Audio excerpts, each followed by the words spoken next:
Newsfirst Newsline with Faraz Shaukat Ali. And top of the morning to you. This is Newsline, live as always from the Newsfirst studios in Dawson Street in Colombo. And it's a kind of middling day out there. It's a bit gloomy, but it'll all go away and we'll have the wonderful sunshine that makes this country such a wonderful place to live in and to work in. It's a brilliant place, actually. It just needs a bit of ironing out here and there. And to help discuss these items that need ironing out is my colleague, also from the same sort of industry, from the media, Mr. Malinda Senivirathna. Very good morning to you. Good morning, Faraz. When Bandula Jayasekara asked his producer this morning, who is appearing on Newsline, Harshana, the producer, said, "Oh, it's the 2020 presidential candidate." Now, how has this all started? Is this some form of a dry joke, or is there some seriousness? I think the driest joke is that we have had presidential candidates, presidential hopefuls, and presidents, right. Without naming names, yeah. Who have played many jokes on us. But forget about my candidacy. Faraz, what I see most lacking in the entire political firmament is the fact that people don't have policies. I mean, they talk about everything in caricature, in very frivolous terms. You talk about the state, it's about, just to give one example, whether it should be unitary or federal, or whether religion should be separated from the state, but they don't talk about the role of the state, what the state does and does not do and ought to do. Things like that, they don't flesh it out. So we have the same slogans, same manifestos coming all the time. So I think that my candidacy, if it is anything, is about bringing onto the table the things that we need to discuss. Talking about presidents and former presidents and candidates and so on, here we have one former president, one former president who served 2 terms and who comes from from a family with a huge political history. With a political history. None other than Chandrika Kumaratunga Bandanayake, or the other way around, Bandanayake Kumaratunga Chandrika. Everybody knows her and loves her, those who do, as Chandrika. And she's complaining that as a former head of state, in her own area, she can't get a project through. Yeah, this is, kudos to Sunday Observer for having actually published this, where she has said that this entire state structure, this government, she is utterly shocked and disappointed by the levels of corruption.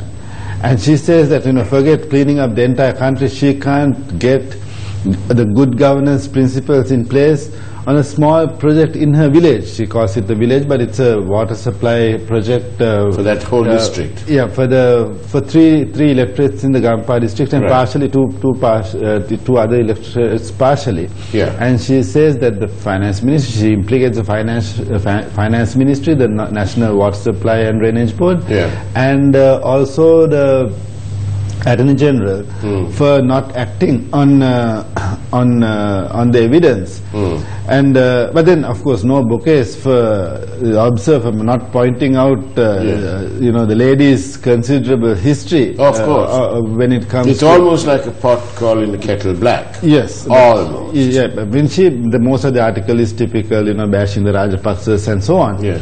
Let's forget all that. But the fact is that this government has not done what it set out to do. In fact, it is indulging in the same practices that it promised the people that it would eradicate. Absolutely, that's well put. Actually, that is exactly what it is.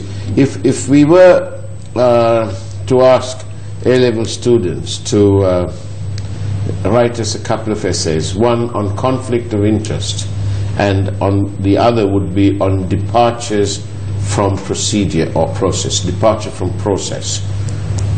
The students they'd have so much of material available to write this very factual essay. And that itself is such a pity. And also, of course, the other thing, if you notice during this government, this minority who came in and got the help of the by then elected president, the United National Party, who couldn't garner a resounding majority for themselves in Parliament. They came there and they indulged in the worst financial scam ever. And not satisfied with that, where 1 billion became 10 billion and all that business, and where the Prime Minister insisted, he said, well, nothing of anything's happened. What has happened is that they allowed Arjuna Mahendran to carry on, and then came Bond 2. Yes. Bond 2 was so many times bigger, 77 times bigger. That's why they're calling it multi-bond. Yes, there you go, multi-bond. And the friendship and the comradeship between the leader of the United National Party and the former governor is amazing. Now that is a bond. It's bond, and it's bonding, multi-bond. Yes, yeah. I mean, if you ask the A-level students anything about central bank, the first word like a truth test. Yeah. You throw central bank, immediately to be bond. Yeah. Right, and then the entire, the edifice collapses. All the rhetoric becomes very hollow. Another thing that we don't seem to have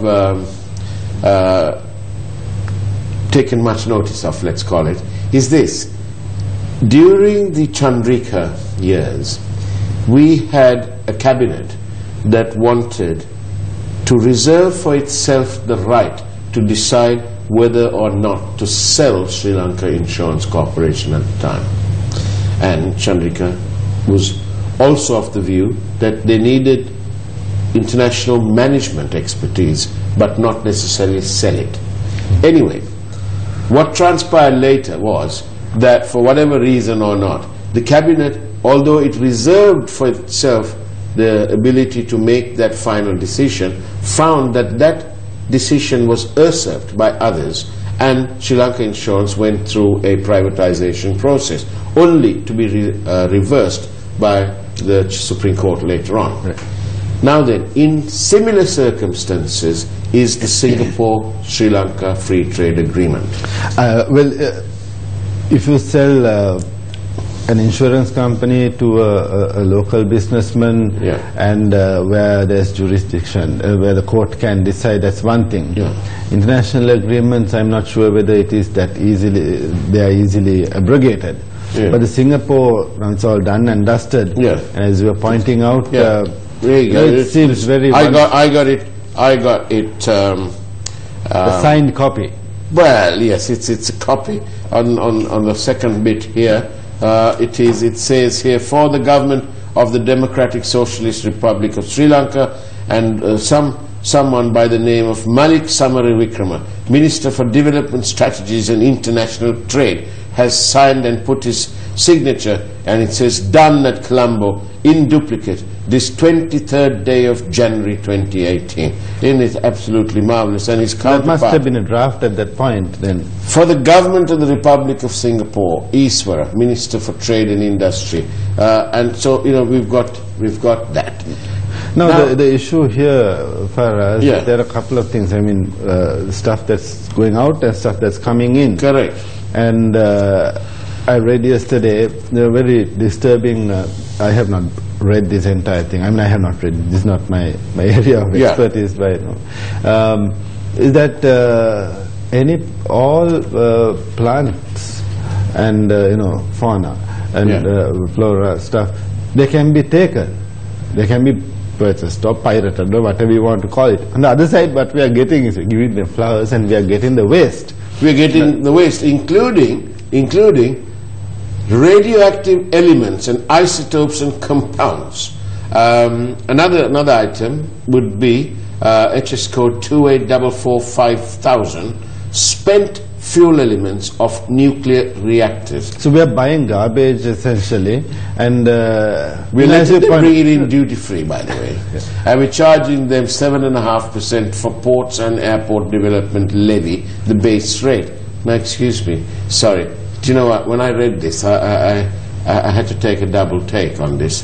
Do you know why? Because here's a country that we haven't even as yet, 68 years after independence or whatever, we haven't been able to sort out our own domestic garbage, if you excuse me, right? With respect to the garbage, now there is this new move. Now they want to bring nuclear stuff. Yes, but see, we don't have, the problem is we don't have the proper environmental protection protocols and so on, and they're not being adhered to. Now we are I think we may have it, but there's no implementation. There's no implementation because it's tane kind of thing, band-aid solutions. Yeah. Taking all the garbage from Colombo and dumping it in Puttalam, very close to the lagoon, without, it's being implemented without any environmental studies, and this is just very close to Vilpattu, by the way. So with the government that is so callous about the environment, we are not even talking about Vilpattu and all that. To do this, I'm not surprised. I'm not surprised, but I'm worried. And I am shocked that kind of line can get into this kind of document. Don't these people read these things? I mean, you read it, you just flipped through the pages, and you came across this. That's right. And you're disturbed by it, and you find it shocking. But it's you see, there was a departure from process, because this cabinet said they wanted to get the agreement. They wanted to get the opinion of the AG, and then they wanted it to come back to cabinet to make the final decision.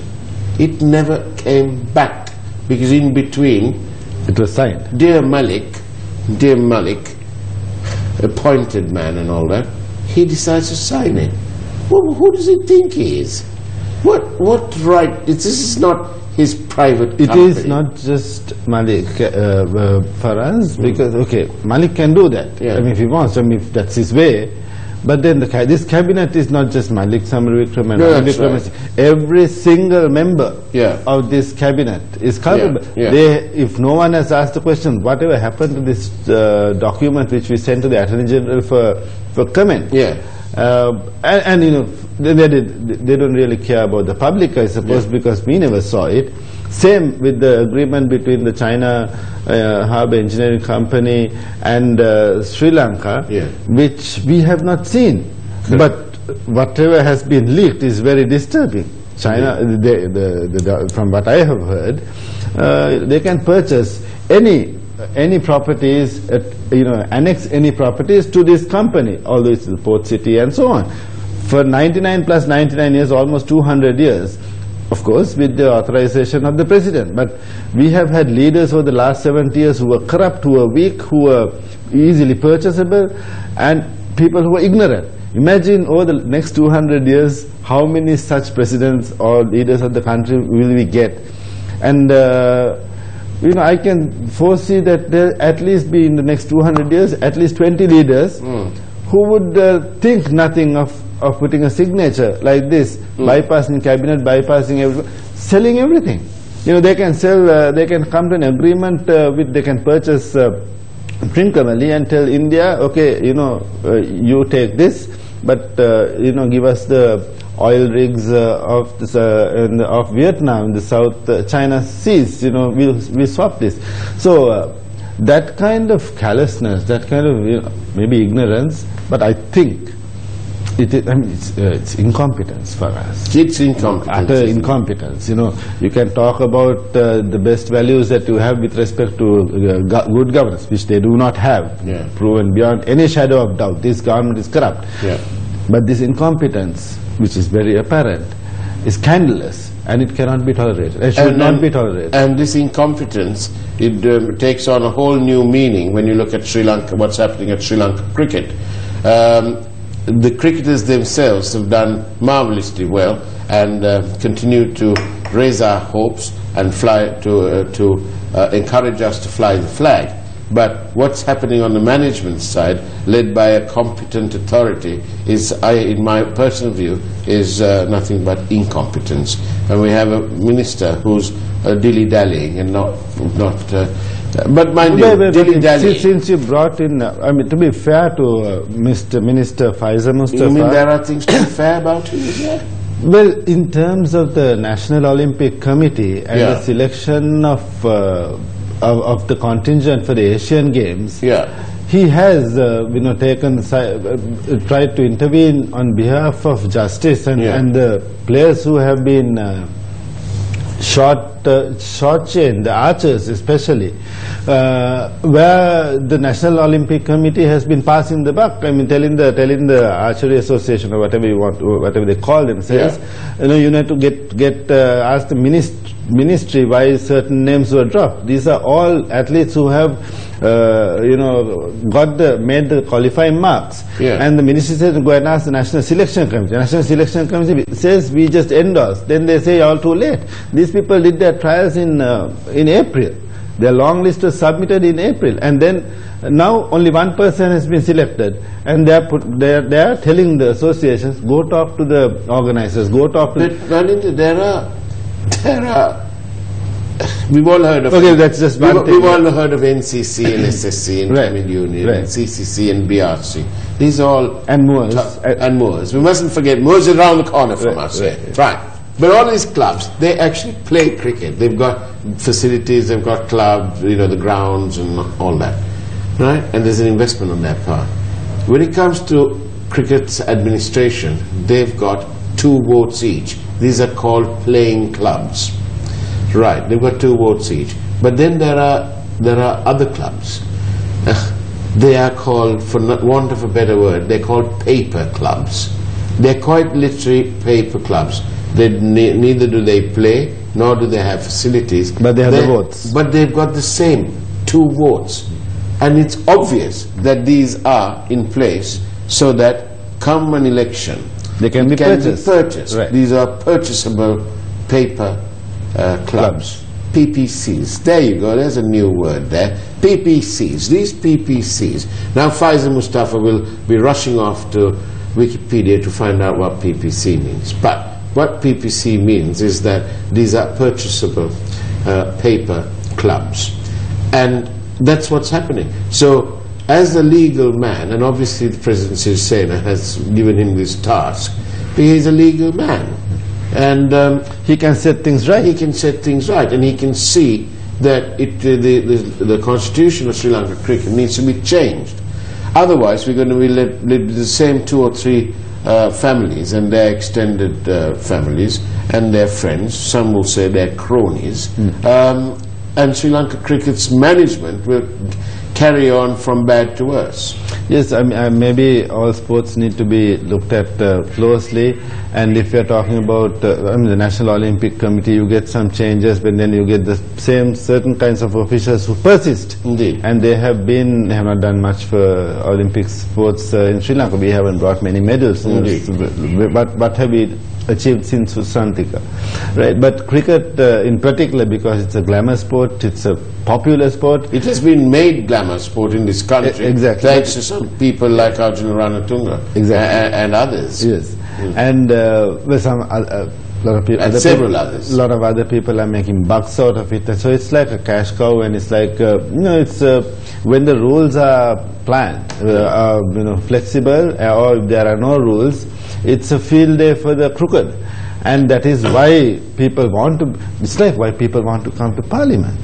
But now, talking about Parliament again, switching over. Once in a way, we have to stand back and almost applaud. For example, Talata Atukorala, her stance on prisoners. Yes. It's brilliant. It's brilliant. I think the Daily Mirror, was it? Yes, she has said, I think it's in every newspaper, yes. We will curb illegal activities in premises whatsoever, whatever illegal. That it's not just these women who are protesting, that is not the only issue. That's not the only issue. But she has taken a very firm, tough stand, and yes, we applaud Talata Atukorala, Minister of Justice, for doing what has to be done, for saying what has to be said.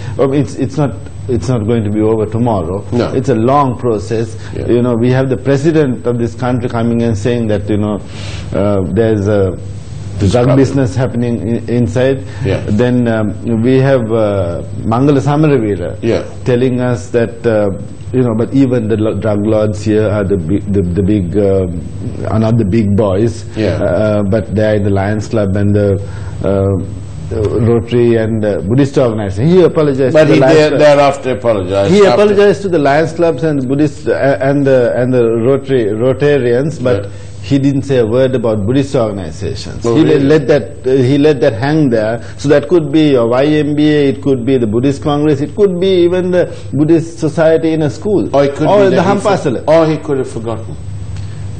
Do you think he forgot? I mean, you name 3 people and you apologize to 2. He's a minister. He's a senior minister. You're unforgiving this morning. But I would like to forgive. The forgivable. Right.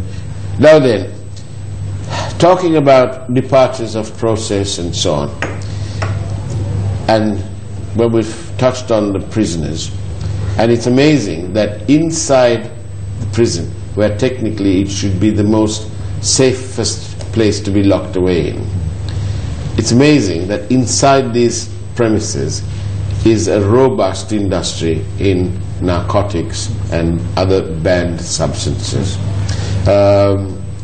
Nefariousness, it's taken to a different level when one considers that this goes on. And everyone will say, oh, well, come on, it happens in Belmarsh and it happens in wherever, in the United States and wherever. It happens, but it doesn't happen on this easy scale that it happens right here on Paradise in Sri Lanka. And kudos and respect to Talatata Korala for taking a tough stunt. I hope that she realizes that she won't have much support from the troops to combat the problem, and the troops I mean the prisoner, the prison authorities, the politicians, because they are all in it. They're all in it. They are all in it. We have to come to that conclusion. I mean, we can't say this minister, that minister, but as a cabinet, as a parliament, they have been given a mandate to represent us, to make this country secure, to keep our children secure. And talking about drugs, for us, the incident in Vadua. That's right, I was coming to that. Where 4 young people died, and what was reported was that they had all died of multiple organ failure. Right. Now, about a month ago in Goa, a girl, 24-year-old girl, had died after taking angel dust or some very, very potent drug. Potent narcotic. And she also died of multiple organ failure. But the story that the police and everyone else seems, they're trying to say there are some politicians involved, maybe, and they're saying, okay, this is the heat, there were so many people, but if it was a matter of heat, you can't have 4 people dying and the rest being okay. You would have at least 20 people fainting. You would have more than 20 people fainting when you talk about the numbers. But all died of multiple organ failure. That does not come from heat. Right. That comes from something else, and those are drugs. And how can you blame this on organizers? You can't blame the organizers. You can blame for one thing if it was overcrowded, if there was some, or if they did not have proper. It's not their business to to screen. How can they screen everyone to see if they are carrying a pill in their pocket or in their underwear? They can't do that. But there seems to be stuff going on that is very disturbing, and nothing has been done about it. So the best way to combat this is for our judiciary to ensure that the cases are heard expeditiously, quickly, very quickly. Perhaps they'll have more, the public will be more with the government if the government set up a special court to deal with drugs offences. Yeah, but those are not. No, the special courts in this country is vendetta. Nothing else. We know that now. You like the special high court? FCID is now become a joke. You know that, and everyone. At the beginning, it was like it was a tool. It was a tool for political expedience. But at the same time, for us, we urge. It was this government's version of the white van. That's how I heard somebody. Yeah, this white van business. Yeah. There was an article in Colombo Telegraph. This is white vanning, right? How many white vans could you put in a Pajero? You know what happened in 88, 89? Yeah. 60,000 people died, right? Okay, if that was inflated, say 10,000.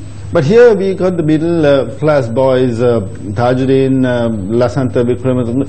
They should not have been killed. They should not have been touched. That's a different matter. But all of a sudden, their value is far exceeds those 60,000 or 30,000 or how many thousands of people, young people who were killed, who were abducted, tortured, burnt alive, buried alive. Indeed. So, I mean, that is, but coming back to this thing, I must stress this for us, the education authorities, these are school children that these drunk people are targeting. We must have a comprehensive education program about the dangers out there. You know, spiking drinks was what was there like 10, 20 years ago. Now it's far more sophisticated and far more lethal.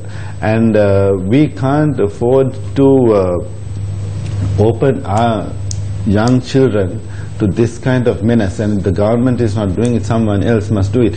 All school principals, all school authorities, if the Ministry of Education is not doing it, all media should be out there educating the children about the dangers, because it's a very innocent act that can result in death. And perhaps we should finish. Let's have one of our regular viewers, someone by the name of Peggy. I have not met Peggy or